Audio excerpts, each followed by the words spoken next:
Part 1. You will hear a woman phoning to complain about the item she ordered last week. First, you'll have some time to look at questions 1 to 4. Listen carefully and answer questions 1 to 4. Hello, you are through to the complaints department at Clifton Antiques. Before we begin, I'll just need to take a few details from you. Is that okay? Yes, of course, no problem. Okay, can I please have your full name? My name is Anna Lumley.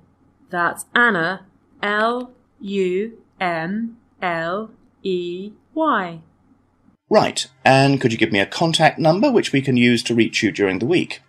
My mobile phone number is 077-876-345. Okay, great. How can I help you today, Anna? I ordered a large number of items from you last week on the 20th of February and was expecting them to be delivered on the 27th. However, only half of the shipment has arrived. I just want to make sure that they haven't been lost in transit. Right, okay. I'm sorry for the inconvenience. Let me track the parcel and see if I can find out when you should expect to receive the rest of your items. What did you list as the delivery address? I arranged for the parcel to be delivered from your warehouse on Ardell Road to my work address at 235 Ackendale Road. What was it, sorry? 235 Ackendale Road. A-K-E-N-D-A-L-E.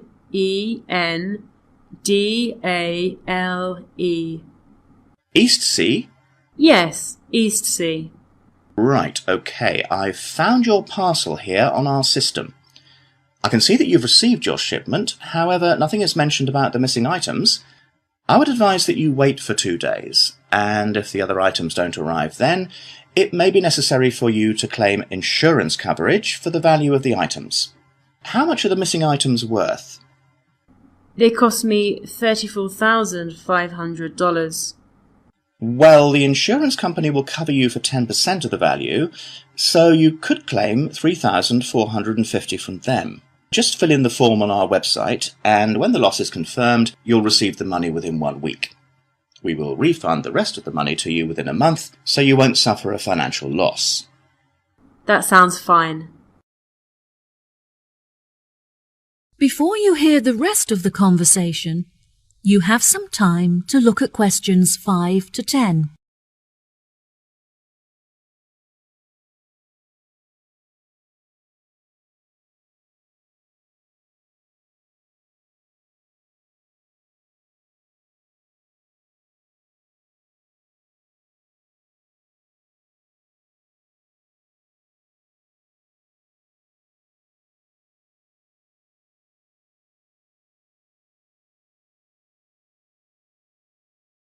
Now listen and answer questions 5 to 10. I'll just need to take a list of the missing items from you so we can check it against our records. Is that okay?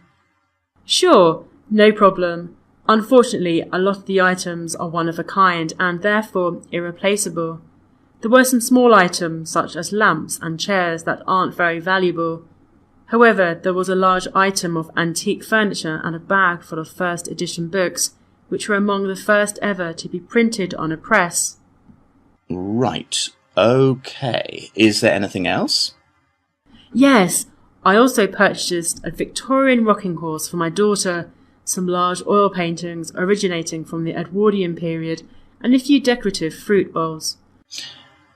Right, okay. I've taken a list of your missing items, so I'll phone the warehouse to see if any of them are lying around. Ah, I almost forgot. There were a couple of other pieces that I've spotted on your website and would like to order. Can I do that now? Of course, no problem. Can you give me a description of the items that you're looking to purchase? There was a gold clock and a golden framed vintage mirror. Okay, perfect. I'll charge the items to the payment card that you used before, and they should be delivered to you within the next week. Is there anything else that I can do for you today? Yes, 2 of the items that I received in the shipment are damaged, so I need to make a claim for a partial refund. Oh, I'm sorry to hear that. I need to take down a few details of the actual damage over the phone before you put in a full report. Can you tell me which pieces are damaged? A drawer is missing from the antique mahogany desk, and there is also a dent on one of the corners, so it's unusable. I see. Any idea of the price of repairing it? No, well, I don't think it can be repaired. I will need a new one. Okay, I'll make a note of that and we'll see what we can do. Anything else? I also purchased a set of dining chairs with navy leather padding. However, the colour is faded and one of the legs has completely split down the middle. Okay, are there any other damaged pieces? Yes, I purchased a set of Chinese crockery to furnish my dining room table. However, when I opened the box, I found that a cup was missing and that some plates had smashed. 4, actually. And is that all of the items? Yes, I think that's all. Right, I'll calculate the value of the damaged items and will issue you a refund. Okay, thank you so much for your help. No problem at all, it was my pleasure. Goodbye. That is the end of part 1. You now have half a minute to check your answers.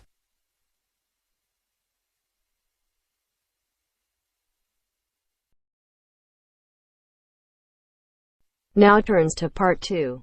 Part 2. You will hear a tour guide introducing a resort called Mangrove Tree. First, you'll have some time to look at questions 11 to 17.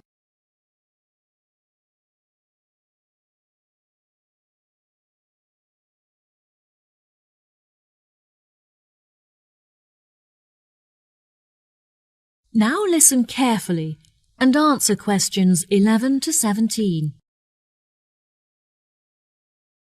Welcome to all of you. Can everybody see and hear me?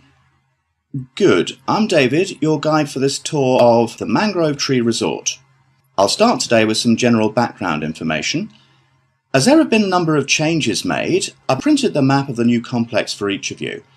And I'd just like to point out where everything is, and then you can take a look at it for yourself. Basically, the best feature of our new location is that we have our own private beach, which is on the left and accessible directly from the hotel. Now we're standing at the information desk, and we're going to look at the views in each direction. Out to the west, there's a gift shop where guests can shop for small trinkets made by local villagers from shells and starfish. If you look carefully up there, on the other side of the restaurant, there's a state-of-the-art spa facility just next to the grove of palm trees, where guests can have treatments including massage or detoxify their body in the steam room. A major drawback of our previous hotel complex was that there was no room for an on-site helicopter port, which meant that our most important guests were forced to commute from the local airport. As we were unable to construct a suitable facility on the eastern side, we have constructed a large heliport to the north. Guests wishing to stretch their legs after a long flight can simply head south to the tennis courts for a match on our splendidly manicured courts. Now if you look in front of you, there's a swimming pool in the centre equipped with slides and a diving board, which is the main feature of the new complex and is overlooked by all of the other buildings. We have decided to maintain the family-friendly status of our original hotel. However, from guest service, we have come to realise that parents also enjoy time to relax without having to look after their children. Therefore, we have constructed a fun play centre where parents can leave their children with a trained childminder and take some time for themselves. This facility is located just to the north of the swimming pool and is covered with a small canopy to protect the children from the sun. Many of our working guests will require access to a quiet space for work. If you direct them just south of the swimming pool, they will discover our conference centre, which comes complete with meeting rooms, offices and Wi-Fi access. In order to access the Wi-Fi network, they should simply report to the information desk, where an assistant will provide them with a personal password. This desk is situated just between the conference centre and the beach. Finally, the complex also contains a large sports centre where guests can enjoy our gym facilities and take part in sessions for yoga and pilates. Overlooking the swimming pool from the southeast, the centre offers stunning views of the entire complex and across the ocean. Before you hear the rest of the talk, you have some time to look at questions 18 to 20.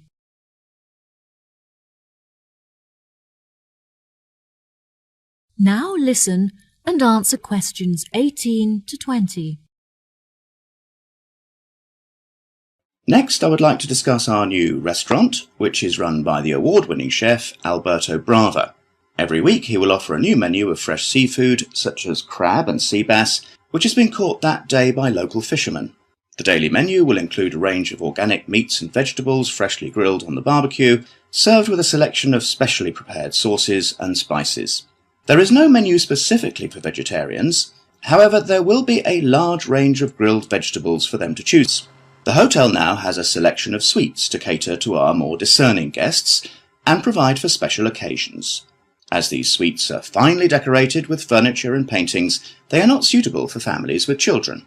Our Tiki Sweet is the finest of them all. It is slightly too ornate for business people, but would be perfect for couples on their honeymoon who may even have been married in the hotel. Finally, I would like to share some exciting news. Our hotel has won awards in the past for its fantastic service. However, we have just won the prestigious Green Award for our efforts in reducing our carbon footprint. The award will be proudly displayed in the restaurant facility, where it can be admired by our guests and staff alike. Well, here we are back at our starting point, the information desk. That is the end of part 2. You now have half a minute to check your answers. Now turns to part 3. Part 3. You will hear a conversation between two students, James and Kate, talking about their studies and part-time jobs. First, you'll have some time to look at questions 21 to 25.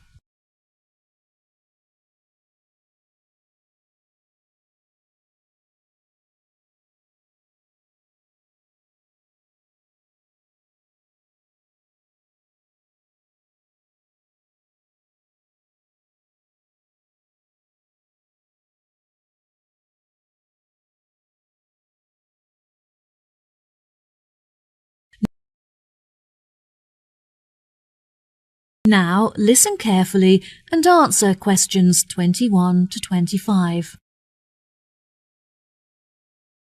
Kate, I'm really busy at the moment trying to manage both my schoolwork and part-time job. Oh, James, that sounds like a lot to handle. Where do you work? I managed to get a job working in the local bakery, learning how to make bread and cakes. Since I'm studying business, it's really useful to experience at first hand how a shop is run and interact with the customers. Wow, it sounds really interesting. I'd love to come in and try the produce one day. Is it nearby? It's about 15 minutes away, which is frustrating because it's too far to walk from my house and I have to drive there. Despite the commute, my tutor recommended it to me as it's renowned in certain circles for being a very well-run and successful business. Is it a part of the Kingfisher Bakers chain? No, it's an independent family-run store, which is good because they're really supportive and eager to help me with the information I need. How do you find the theoretical aspect of the schoolwork? I find the practical work far more interesting, but my tutors are really enthusiastic and I get on well with my classmates, which makes the lessons a lot more enjoyable. Also, I recently found out that I can complete the theoretical aspects of the course within 1 year because of the practical experience I'm getting. Wow, that's great. I know, I was so relieved. I find the theory pretty hard to understand, so I was really worried about taking it for another year. Do you get assessed every term or just once at the end of each academic year? No, there's an assessment every term, which is great because it really takes the pressure off. In the first term, it's really relaxed. You conduct your own experiments on your topic of choice, and then everyone in your class assesses each other as a practical exercise. It's just a shame that practical experience doesn't count towards the grades. Yes, that's true. Anyway, enough about me. What are you studying? Oh, I'm not sure what I want to study yet, but I've been making enquiries about the English language course. Do you know what career path you're interested in following? Since Spanish is my first language, I thought that studying English would be really beneficial if I decided to apply for a job in England. I really enjoy art, and I'm very creative, but I don't think that becoming an artist is a very practical choice. I was thinking of using my passion for art in a different way, like working as a curator in an art exhibition, for example. Wow, that sounds really interesting. I think you'd be good at that. The problem is that the course is very expensive, as you have to buy materials yourself, and they don't offer any scholarships to cover expenses. I need to order a catalog of the courses on offer so I can see if there are any other modules that might perhaps be cheaper to study. Luckily, the courses don't start until September, so at least you have plenty of time to get organised. I can't believe I have to wait until September. I'm already so excited about starting. Before you hear the rest of the conversation, you have some time to look at questions 26 to 30.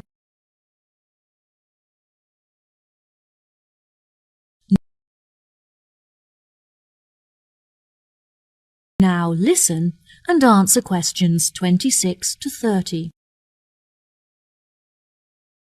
What other art-focused modules could you choose from? History of art is my first choice, since there isn't so much expense involved. I think it would be really interesting, as they invite a number of guest lecturers from across the globe to speak on specialist subjects. That sounds great. What about sculpture? Well, sculpture looked like a really suitable option at first, since it's the easiest course. But again, the utensils and materials aren't provided, so you have to spend a lot of money on supplies. I'm also considering the option of digital painting. There isn't much reading involved, and the accommodation is located inside the studio, so you would never have to worry about commuting. Commuting is such an inconvenience, so that's definitely a big advantage. What do you think of art theory? That's definitely an option for me. There are no exams, as you get assessed on your coursework and research is conducted independently, so you can work from home, which is really convenient. The only other option is photography, but I'm not so keen on that. Why not? I've just never really been interested in it, and I see it more as a medium for documentation rather than an art form. You're also required to buy one of those really expensive cameras with a digital display and micro-focus capabilities, which I can't afford. Well, let me know what course you decide on. I will. Thanks for talking it over with me. No problem. See you later. That is the end of part 3. You now have half a minute to check your answers.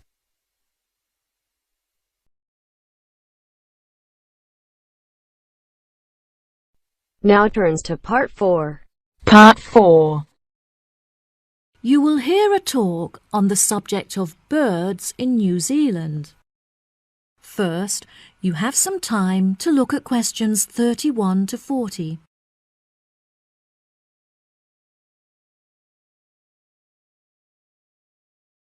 Now, listen carefully and answer questions 31 to 40. Good morning, everyone.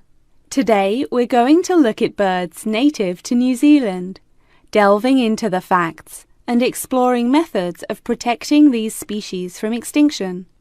It may surprise you to hear that there are thousands of bird species that are endemic to New Zealand. That is to say that they are not found anywhere else on the globe. Since most of these birds live on a diet of freshly caught fish, they often nest along the coastline, or if they need to catch freshwater fish, the neighbouring river. Once they have mated, the female birds will collect twigs and pieces of debris to build nests where she can safely hatch her eggs out of the reach of predators. When humans arrived in New Zealand about 700 years ago, rats were carried on the ships with them. The rats flourished in the warm climate and put pressure on the native bird populations, in particular on the flightless species. In 1984, researchers found that only 3 pairs of flightless bird species remained in existence, and that even these faced severe threats. New Zealand is now a world leader in facilitating the recovery of severely endangered species from the brink of extinction. Every year, researchers carry out surveys in order to monitor the fluctuating levels of bird numbers and species living in New Zealand. Due to the migration patterns of many of the species, it is particularly hard to estimate the bird numbers accurately, since many may have flown to other countries in search of mates and warmer climates, and thus not appear in the survey. Bird numbers are also particularly sensitive to environmental influences, in particular to those related to human activity. Everyday activities, such as farming or constructing a home, can have a massive impact on the local populations. Forests that serve as a habitat for thousands of birds can be entirely eradicated to make fields for crops or to provide wood for construction, having a disastrous impact. It is not only the human influence that threatens the future of many bird species, since many predatory animal species have flourished in New Zealand. One of these species is the mantane snake, which was introduced from Australia and has decimated the population of killdeer birds. These birds nest on the ground and often return to find that their eggs have been devoured by the egg-eating snakes. One cannot dismiss, of course, the pressure that nature itself imposes on the survival of many bird species. Natural disasters, such as storms, can be devastating, tearing apart forests and leaving thousands of destroyed nests in their wake. Monsoons flood the rivers and often drown many of the flightless bird species that are unable to escape. Unfortunately, the greatest threat to bird numbers in New Zealand is illegal hunting, which is almost impossible to prevent. Many endangered bird species are on display at the National Zoo, and it is essential that urgent measures are taken to protect them. The zoo recently employed an expert in bird protection, who recommended that they should employ a guard to protect their birds from poachers. The expert also pointed out that the birds can become very stressed in situations where the public are able to approach them too closely, suggesting that the administration install a fence network to keep the public a safe distance away from the birds. Despite this threat to birds in captivity, it is the freely roaming birds that are most at risk. Efforts are being made to educate people on how they can contribute towards protecting birds that are living in the wild. Finally, research has shown that one of the most effective methods of informing the public on the importance of protecting the bird populations is through the media. I advise you all to read the articles written on this topic in specialist journals, and also carry out research on the internet. Each and every one of you could make an enormous contribution to the protection of birds if you put your mind to it. That is the end of part 4. You now have half a minute to check your answers.